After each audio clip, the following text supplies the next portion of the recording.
People, Deluded, I'm back again. Thank you very much for tuning back in. Now I'm here to speak about firstly Joe Willock and secondly Kieran Tierney. Basically off the back of Kieran Tierney's done a Q&A via Reddit, is it Reddit or Reddit? I don't know what it's called, but either way he's done that and Arsenal slapped it on their website. And you'll know Arsenal have a, how do I make it make sense? In my own words sort of series for the players, in which the players obviously kind of talk about their upbringing, you know, what's important to them, what's special to them. And you've seen Bellerin do it, Mustafi do it, especially with social media. Xhaka do it, couple people have done it, and it's almost the play. It's basically the players' thoughts. And Joe Willock has done it now. Joe Willock's been in around the first team setup for a couple of years now, but this year's probably, or maybe under Emery as well, but maybe this year's the first year I'd say he genuinely must feel like an Arsenal first team player.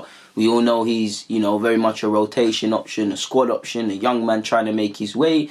But, you know, he's become an Arsenal player. He's started some Premier League games. He's had some good moments, some inconsistent moments. Like, earlier on in the season, I think he was on fire, man. Like, he did well against Newcastle, a ground where fans killed him a couple of years ago when he started under Wenger at that ground. So he did well to come out of that. Personally, I think both games he's played at Anfield in the Cup and the League this season, he's been quality. Like, I think, you know, we got battered at Anfield and we were poor, but I think Joe, from what I remember, did well in that game. Obviously, in the in the League Cup when we went out to Liverpool in silly circumstances, he scored that banger. He's got some qualities. I do think we need to be careful with young players, and I don't think every young player needs to be, you know, Phil Foden's, Bukayo Saka to a degree, all of Mason Greenwood, Rashford. I don't think every young player needs to be that, because I think or Martinelli, I think people think if you're not that, you can't be a decent player. I think some people obviously have to be the Sakas and Martinellis. Some people just got to be cool squad options and rotation options and people that can plug in gaps.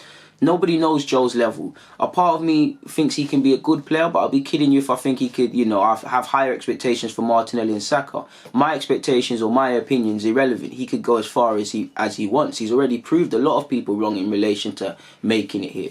I think the next few years are obviously crucial because he's got to define who he is. Like, he's playing in the cam, he's been trusted in that cam role, sometimes even starting ahead of experienced players. But, you know, the final ball, the decision making, all of these things where he's got to learn, you don't really see it from him. I prefer him in that box-to-box role personally. Like, because I didn't actually think that I would have actually been playing him in the 10s and stuff when I gave him his debut, if I was Wenger.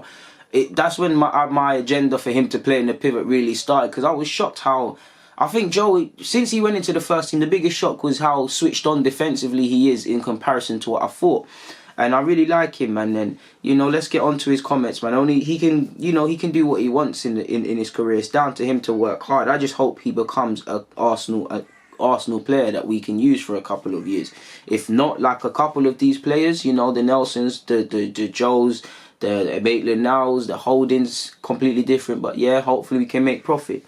But, you know, he obviously, Joe, like his brothers, Chris and Matty, they're footballing mad. I can only imagine how football crazy that family is. He's spoken highly of his dad, and he's given a lot of segments into his dad's people. But enough, let me read some. He said, "Did we have other interests? To be fair, I can't really remember any of us speaking about anything other than football. Football was our life. It's what we had our full focus on. Every day we'd wake up and we'd just want to play football. We'd go training and come home and we'd play football. My dad loved to watch us play. We used to stick him in goal and then it would be just us three against him. That was our world. And I was just so blessed to have my brothers, my sister, my dad and my mum, because we didn't need anyone else. Me and my brothers are so close. Like I said, we grew up in a house in Walthamstow in a place called Priory Court." Now, this is, you know, ironically, he's, you know, Arsenal's a North London club and technically he's an East Londoner, but if you look at all of the first team players that have actually, all these young ones that have been introduced into the setup in the last couple of years, you've got what, Eddie Nketiah, Emil Smith-Rowe, Reece Nelson, they're from South. Bukayo Saka, forgive me if I'm wrong, is from West. He's from Priory Court, which is a quite, I don't know about now, but I'm from North, but a couple of parties been around there, you know, it's a bit mad in Priory Court in Walthamstow and all them sort of sides there. So it is a bit of a tough area to grow up sort of thing. So shout out to him and his family. staying on the right path, not getting caught up in certain things. Because you could imagine Joe's got friends, sadly, who not everyone can be ballers and rappers and things. Certain people can go uni and stuff, but other people have taken other certain things, and it's nice that they've had something to focus on in football, because that's helped them stay clear of things, really. So it's a tough place to grow up, like I said, people.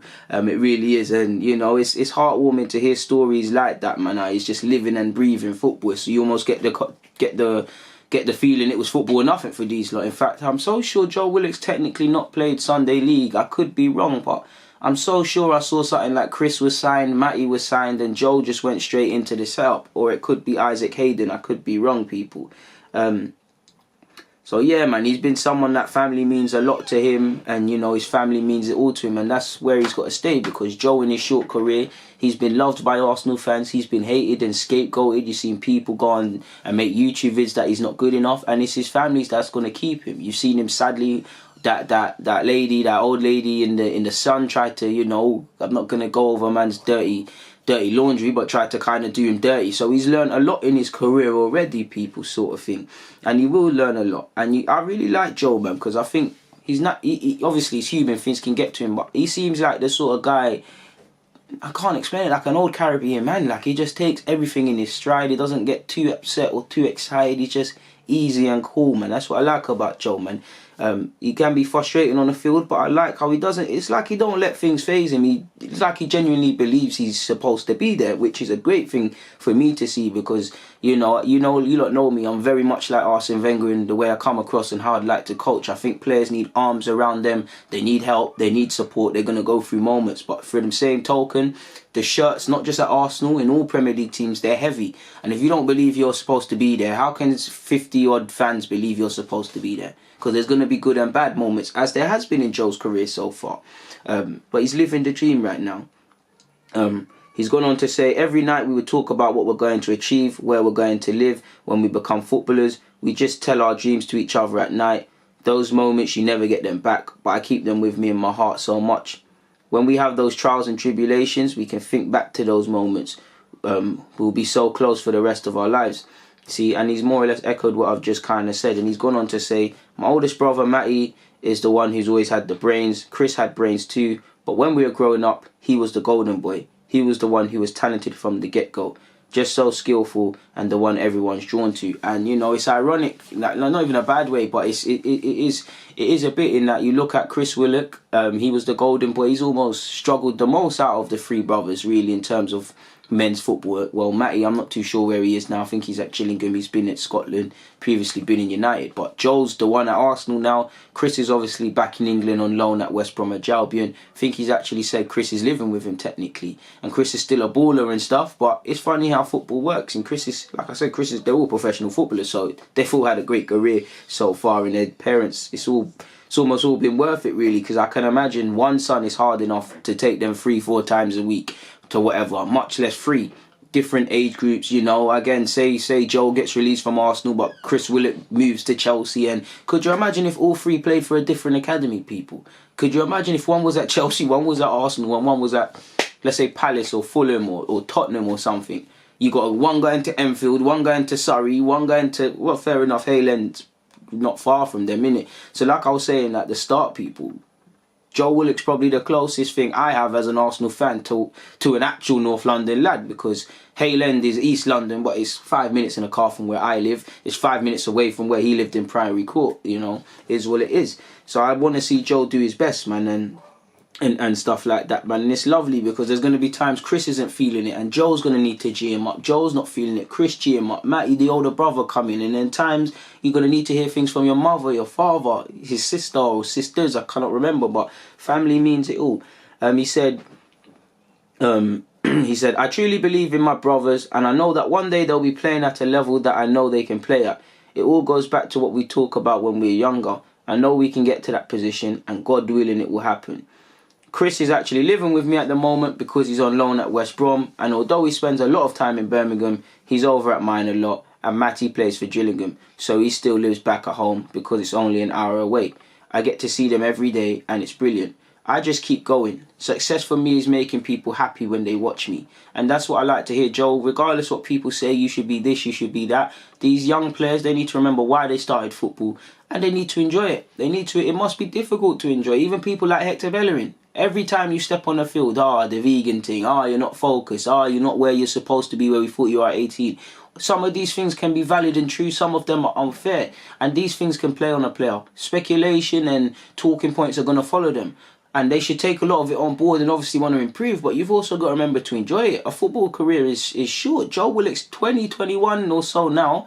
He's going to blink and he's going to be 35 with a family career done. And again, I've never been a professional footballer, but I can only imagine what it feels to walk out at the Emirates, to hear your name, whether it's on the subs bench or whatever, to just smell that grass, to be in the ecstasy of scoring. I can only imagine what these things feel like. And it's a short career, and this is why, at base level, why we wanted to be footballers. Obviously, man wanted to be footballers to buy nice things and all these things, but it was that dream. So you can never forget that euphoria, and I see this, the joy gets sucked out of a lot of players, and Joe doesn't seem to be one of them.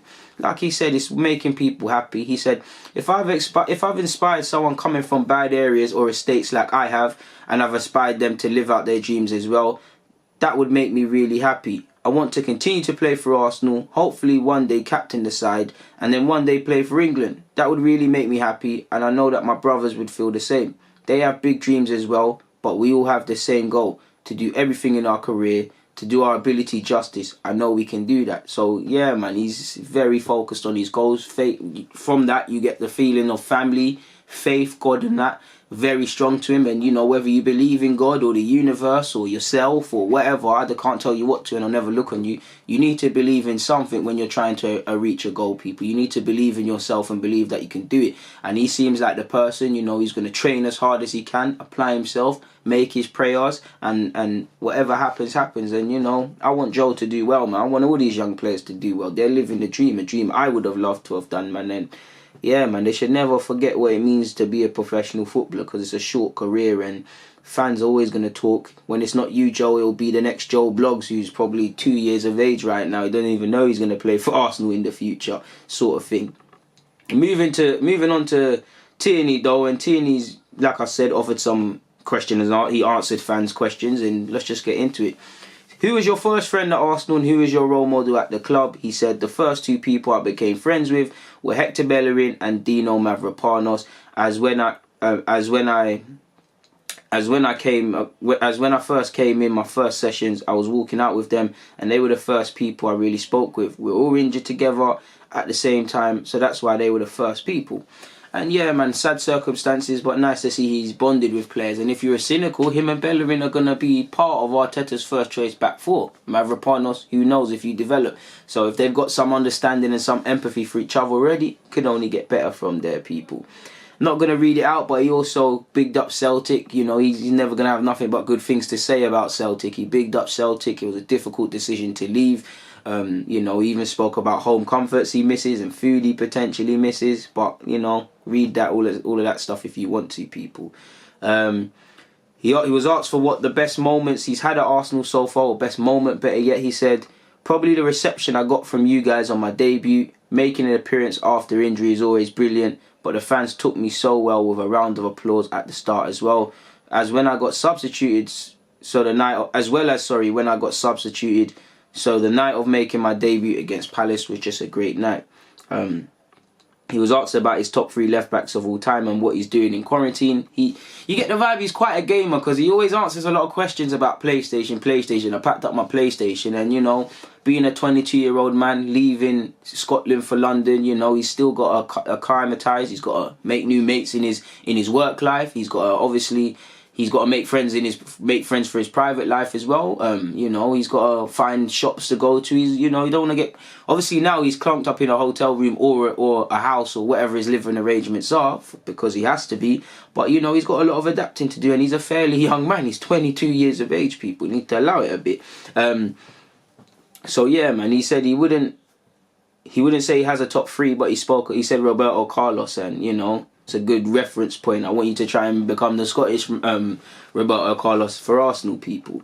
He had nothing but praise for Martinelli, really and truly. He said Martinelli was the player that most blew him away after the first few sessions, and he said that if he works hard, he could be a quality player, more or less, people. So I won't bore you with that.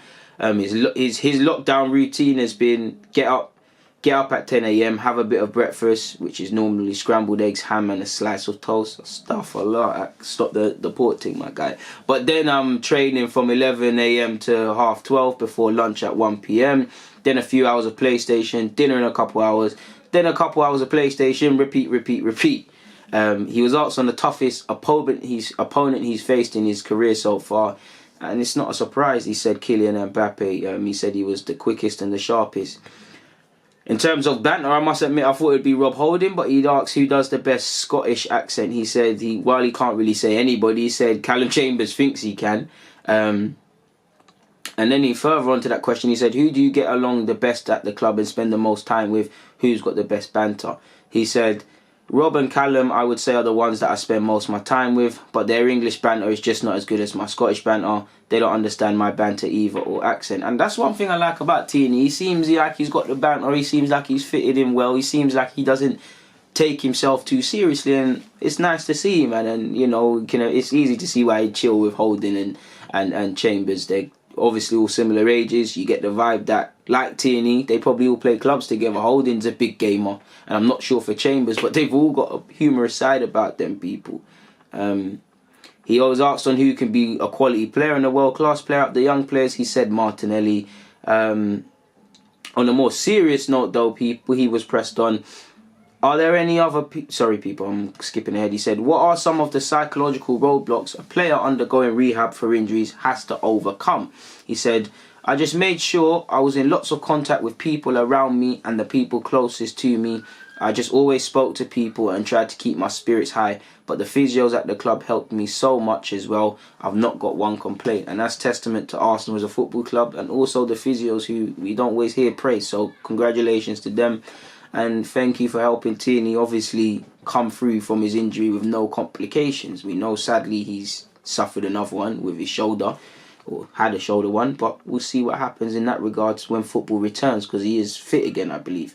He was asked for inspirations in relation to any other sportsman. He said he more or less just takes bits and pieces from anyone, from everybody, so he doesn't really have one. He made reference to the fact that sometimes Rob and him travel to games together. And finally, which I felt it's bannerist, but I felt Arsenal could have allowed it. What is a roadman? He said a roadman translates to Ned in Scotland, and I've been called that all my life, so that's cool. So that more or less means an Asbo sort of you.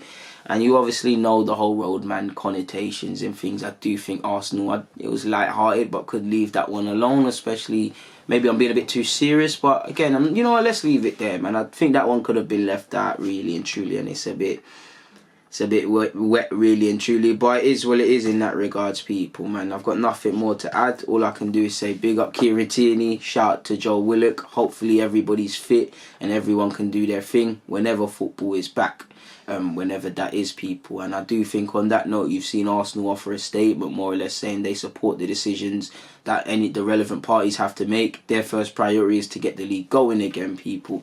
If the league can get going again, I'm not too sure. Who knows, people? Because you're seeing everything from, it was floated that, we could head to China to play games, which was quickly squashed. There's been an exclusive blackout list. The blackout of 3 p.m. games has been lifted in the event of the season going again, people.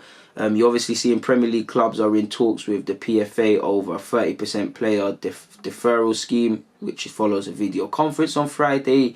As you lot know as well, club players are in talks as well, also with the Premier League to come to a resolution in relation to wages. They have like footballers have shown, they've got no problem donating wages and donating to good causes. The issue is if you introduce a scheme where somehow the owners of these clubs or the clubs themselves docked wages, then where is that going to go? If it's a thing where it's instantly donated either to the NHS or whatever, it's a good cause.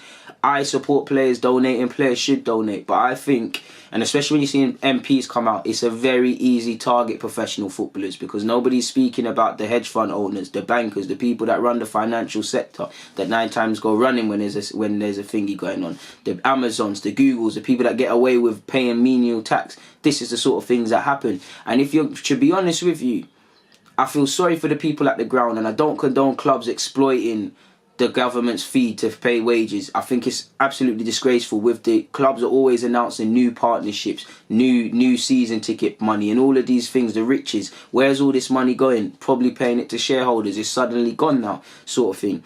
But realistically, excluding the people at the ground level, the heartbeat of the clubs, the groundsmen, the kitchen staff, etc., and you was to look at chief executives and thingy, etc., etc., football is probably the last you should look at. It's the owners of these clubs that are typically billionaires, multi-billionaires with these investments. You look at what Stan Kroenke is not an English national, so you know it's almost irrelevant. But you know, prior to this, buildings, new stadiums are still being built. What's the word? You don't know what I'm saying, man. It's not. I can't find it. It's not reinvent. It's renovations. That's it. Renovations are still going on. But what do you see it, people? It don't make sense. Like, I think footballers are a very easy target when you've got billionaire owners of clubs that live on that scheme and run away from taxes, that live on the Bahamas and tax havens, that don't really give a crap about this. It's sad, people. Especially because a lot of footballers are working class and have never forgotten where they came from and do not have a problem giving money. You're seeing Neymar, you know, quite in hot water now because he didn't want to. He donated anonymously and it was leaked. He didn't want to do that sort of thing. And people will always criticise footballers could donate 2 weeks' wages. People say, oh, it's only 2 weeks' wages, and I hear that. When have you donated 2 weeks of your wages? Yeah, you can say you're not a footballer and stuff, but when have you donated 2 weeks' wages? When have you donated something significant? Not just a pound or a tenner, something significant. It's always easy to look at what other people are doing without looking at yourself. It's very easy to always assume that just because they have more money, we don't have to do anything. It's always somebody else's problem. I'm not saying if a millionaire donates that some amount, you have to try and match that. But you do have to have a bit more empathy. And also, people need to stop throwing stones from glass houses. Make sure you're doing everything in these terms before you're calling for someone else. I think that's one thing, sadly, I'm seeing a lot with human nature. It's always somebody else's fault. It's always somebody else's problem. Even away from this epidemic, someone always wants someone else to stand up or lift stuff and never wants to do it themselves until it becomes cool. But yeah, man, if anything, I hope every effing penny goes to the NHS, because them people there deserve it. Them people there are putting their lives on the line, and some of their stories will not be told, and it's getting sad, people. Like, I'm even seeing, sadly, a young lad, 13-year-old, died, and you're seeing his funeral, the social distancing at his funeral, and people there via video link. It sucks, people, man. Like, this thing is not a joke, but we're going off topic. I'm going to get out of here. On that note, people, Deluded, thank you for watching. Always, I'm out.